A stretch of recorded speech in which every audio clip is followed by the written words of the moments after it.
ஓம் கணபதியே போற்றி. என் அன்பு குழந்தையே, நெடு நாட்கள் ஆயிற்று உன்னை நான் சந்தித்து. என்னுடைய மனம் உன்னைத்தான் தேடியது. அதனால் தான் உன்னோடு பேச ஆசைப்பட்டு உன்னை தேர்ந்தெடுத்து என் ஆசிகளை வழங்க தயாராக வந்திருக்கின்றேன். என்னுடைய ஆசையினால் உன்னுடைய வாழ்வில் இருக்கக்கூடிய பிரச்சனைகள் எல்லாம் காணாமல் போகும். மன அழுத்தத்தில் ஆழ்ந்து போய் இருக்கின்ற நீ ஒரு தெளிவான மனநிலையோடு இனி உன்னுடைய வாழ்க்கையை நீ வாழ்வாய். கோபத்தால் மற்றவர்களை எப்பொழுதும் திட்டி தீர்க்காதே. உன்னுடைய கோபத்தை தான் அவர்கள் பார்க்கின்றார்களே தவிர அந்த கோபத்தின் பின்னால் இருக்கும் உண்மையை பார்ப்பது இல்லை. உன்னுடைய உண்மையான அன்புதான் அந்த இடத்தில் கோபமாக வெளிப்படவும் செய்கின்றது. அது அவர்களுக்கு புரியாது. உன்னுடைய கோபத்தை மட்டுமே வைத்து அவர்கள் உன்னை எடை போட்டு வைத்திருக்கின்றார்கள். நாம் எப்படி பிறரிடம் நடந்து கொள்கின்றோமோ அதை பொறுத்துதான் பிறர் நம்மிடம் நடந்து கொள்வதும்.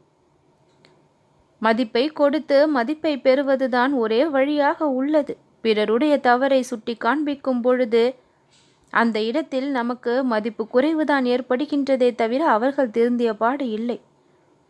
அதனால் தான் சொல்கின்றேன், சற்று பொறுத்துக்கொள், அமைதியாக இரு. காலம் நேரம் வரும்பொழுது தானாக திருந்துவார்கள். அதற்காக நீ முயற்சி எடுத்துக்கொண்டு இருக்காதே. உன்னுடைய வாழ்க்கையில் நீ முன்னேற்றத்தை காண்பதற்கு உன்னுடைய இலக்கு இதுதான் என்று வைத்திருக்கின்றாய் அல்லவா? அதை அடைவதற்கு என்ன வழியோ அதை மட்டும் பார், போதும். காலம் வரும்பொழுது அவர்கள் மாறுவார்கள். உன்னுடைய வாழ்க்கைக்கு எது தேவையோ அதன் மீது சிறிது கவனம் செலுத்து. கவலை கொள்ளாதே. உன் வாழ்வில் இருக்க பிரச்சனைகளையும் கவலைகளையும் சிந்தித்து கவலைப்படாதே. இனிமேல் அது எதுவும் உனக்கு நடக்காது. இனி உன் வாழ்நாள் முழுவதும் உனக்கு மகிழ்ச்சி கிடைக்கும்.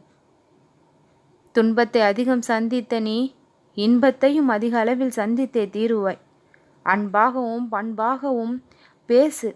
துன்பத்தை கண்டு துவண்டு போகாதே. உன்னிடம் என்ன இருக்கின்றதோ அதை வைத்து வாழ பழகு. மன வலிமையோடு எப்பொழுதும் இரு. வெற்றி விடியல் உனக்காக காத்திருக்கின்றது. இனிமையான வாழ்க்கை இனி நீ வாழ்வாய். நல்லதே நடக்கும்.